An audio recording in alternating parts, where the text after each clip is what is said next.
Hai teman-teman, sahabat channel Agus L72, bertemu kembali bersama saya Agus Lipi. Salam sukses, semangat, dan sehat selalu untuk kalian semua. Ya, hari ini saya akan mengajak kalian untuk berjalan-jalan dan melihat bahan bonsai yang mungkin saja ini bisa menjadi inspirasi, di mana ada satu dua yang akan saya perlihatkan kepada kalian, yaitu bahan bonsai yang saya los ataupun saya biarkan tumbuh semakin besar di ground. Nah, seperti yang terlihat, ini adalah bahan bonsai loa yang dulu saya pernah melakukan pemangkasan ataupun pressing, dan kita akan lebih mendekat lagi agar tahu perkembangan dari bahan bonsai ini. Nah, inilah ciri khas atau bahan bonsai ficus dengan kaki-kakinya dan kemudian pertumbuhannya yang begitu pesat. Ya, hampir berusia 3 tahun dari awal tumbuhnya yang hanya sebesar seperti ini. Nah, karena bahan bonsai ini adalah bahan bonsai yang tumbuh liar dan kemudian saya biarkan membesar. Dan ya, akar-akar inilah yang menjadi penarik asupan unsur hara dan sari makanan untuk memberikan pertumbuhan pada bahan bonsai loa ini. Ya, kalau ini dibiarkan akan terus membesar, dan kemudian sudah ada beberapa yang saya pressing. Nah, ini untuk perakarannya, ini saya sudah pressing dan saya belum melakukan apa-apa terhadap bahan bonsai ini. Nah, ini juga. Kemudian di sana ada beberapa yang sudah saya pressing. Kemudian yang ini belum. Nah, itu yang masih belum saya lakukan pressing. Di belakang sana juga sudah. Jadi kondisinya sudah layak untuk bagian kaki-kaki untuk kita persiapkan menjadi bonsai.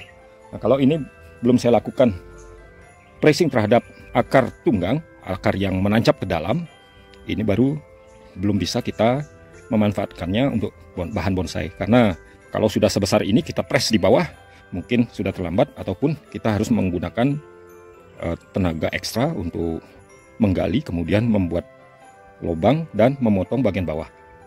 Ya, itu mungkin saja bukan agak lagi, tapi memang sulit. Ya, pastinya sulit dilakukan. Nah, seperti yang bisa kalian lihat, ini besarnya ya seperti ini. Jadi mungkin sebesar pinggang saya, dan kemudian di sini sudah ada beberapa tarikan-tarikan yang membuatnya memblimbing. Ya, tapi karena ini masih tergolong muda, jadi blimbingnya belum terlalu mengesankan bahan bonsai ini tua. Nah, ini sebenarnya menjadi modal untuk kita ke depan bisa membuat ataupun mencoba untuk membuat bonsai yang ukurannya besar. Ya, ini dipastikan ukurannya besar karena memang kalau dilihat dari bonggol saja sudah sebesar ini, berarti nanti kita harus sabar membuat bonsai yang ukurannya besar. Bonsai ini. Nah, kalau kita pelan-pelan, kemudian di sana setelah di pressing bagian ujungnya, kemudian kita lakukan keratan, ini sudah ada gerak dasar, dan kemudian ini bisa menjadi modal untuk menjadi bahan bonsai. Kemudian yang di bawahnya, apabila kita sudah memanen yang di atas, di bawahnya pun kita bisa melakukan cangkokan-cangkokan, dan ini sangat banyak kalau kita bisa mempertahankan bahan bonsai ini dalam waktu yang lama. Nah, inilah yang bisa saya bagikan bagi kalian untuk membuat bonsai atau mempertahankan sebuah bahanan untuk dijadikan bonsai, yang dalam arti membudidayakannya sekalian dalam bentuk atau dalam ukuran yang besar. Nah, ini salah satu dari bahan bonsai yang saya biarkan hampir memasuki 3 tahun dari tumbuh liar di ground atau di tanah ini. Ya, saya akan mengajak kalian kembali untuk melihat salah satu juga bahan bonsai yang saya masih biarkan. Ya, saya akan menunjukkan hanya 2. Yang satu adalah bahan bonsai loa ini, dan satunya, mari saya akan ajak kalian ke lokasi langsung. Ya, inilah satu lagi bahan bonsai yang saya biarkan los, dan seperti ini kondisinya. Ya, sudah lumayan pertumbuhannya. Kita memiliki bahan bonsai yang kita biarkan liar, tetapi kalau di halaman yang kita buat seperti ini, ya kita sudah konsep untuk ruang-ruang kita bergerak dengan beberapa kondisi yang kita akan tata. Nah, untuk membiarkan sebuah bahan bonsai tumbuh liar, ini akan merusak pandangan kita, sesuatu yang lumrah ataupun yang biasa, karena kalau kita membiarkan liar yang ada di sekitar ruang gerak ataupun halaman yang kita tata, ini biasanya menjadi pemandangan yang kurang kita inginkan. Tapi saya masih bertahan untuk memberikan kesempatan bahan bonsai ini untuk kita jadikan indukan. Ya teman-teman, mari saya ajak kalian untuk mendekat ke bahan bonsai yang saya maksud. Ya, inilah tempat yang ada di depan garasi, di mana saya hanya menancapkan bahan bonsai tersebut di sela-sela dari pinggiran garasi, sehingga ini pinggiran jalan garasi yang menuju ke arah keluar. Ya, nah sekarang kita lihat, karena bahan ini saya sengaja biarkan, dan sebenarnya sudah mulai agak risih sih melihat pertumbuhannya yang semakin besar dan semakin rindang, dan membuat kondisi seperti ini seolah-olah ada di hutan, tidak memelihara tanaman-tanaman yang ada di halaman rumah kita. Tapi ya, demi memiliki bahan yang lumayan, beberapa bulan yang lalu saya sudah menangani bahan bonsai ini, dan mari kita lihat bonggolnya. Nah, seperti ini. Ya, saya juga sudah melakukan pressing terhadap batang yang menuju ke bawah, karena ini adalah hasil dari tanam stek di sekitar lokasi ini dan menancapkannya terlalu dalam sehingga ujung dari batang stek ini di bawah banget. Ya, beruntung karena ada perakaran yang sejajar dengan tanah yang ada di atasnya ini. Walaupun minim perakaran yang sejajar tanah ini, saya melakukan pressing ya di bawahnya, dan saya memberikan tatakan ya seperti itu.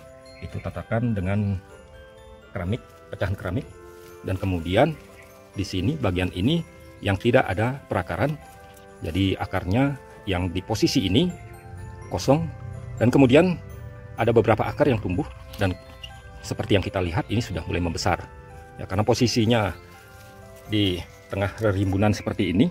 Saya kadang-kadang ya membiarkan atau menganggap berlalu saja kalau saya lewat sini, biarkan membesar. Kemudian setelah itu nanti kita akan pressing seperti ini. Masih ada beberapa akar yang masih saya biarkan. Ini satu, kemudian di sana lagi satu yang besar-besar yang merupakan akar awal sebelum saya melakukan pressing. Nah, kalau yang ini adalah akar yang baru tumbuh, dan kemudian ini akan diberikan kesempatan membesar. Nah, yang itu, nah yang ini adalah akar yang satu umur atau seumuran dengan yang di sebelahnya. Ya, ini saya sudah pressing, dan kemudian di sebelah sini ada akar juga yang saya sudah pressing. Jadi dua akar ini dominan, dan jika kita lihat sekarang ukurannya sudah lumayan besar untuk bonggol dari bahan bonsai ini. Ya, ini sudah tidak bisa kita memegang, artinya tidak bisa di dalam satu kepalan. Ya, lumayan lah, lumayan untuk ukurannya. Saya memberikan kesempatan untuk membiarkan bahan bonsai ini semakin lama semakin membesar. Ya, dulunya sangat berbeda dengan ukuran besi ini. Sekarang mungkin saja ini sudah mulai lebih besar daripada besi yang ada di depannya ini. Apabila kita membuat atau menangani kembali bahan bonsai ini, kita akan memiliki bahan-bahan yang lumayan besar. Nah, seperti ini. Misalnya kalau kita nanti cangkok di sini, dan kemudian kita harapkan bonggol ini kita akan gunakan.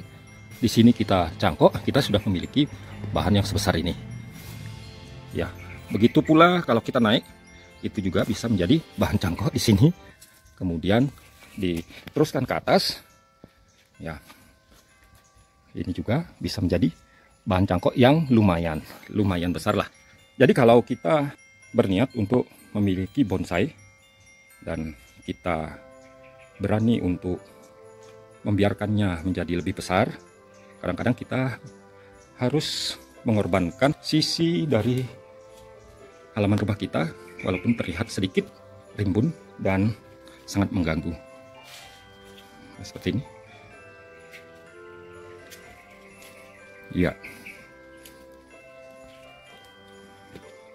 Jadi teman-teman, apapun yang kita rencanakan ataupun rencana-rencana yang ada di benak kita untuk membuat bonsai, ya seperti ini pula. Ya, ini lumayan besar juga.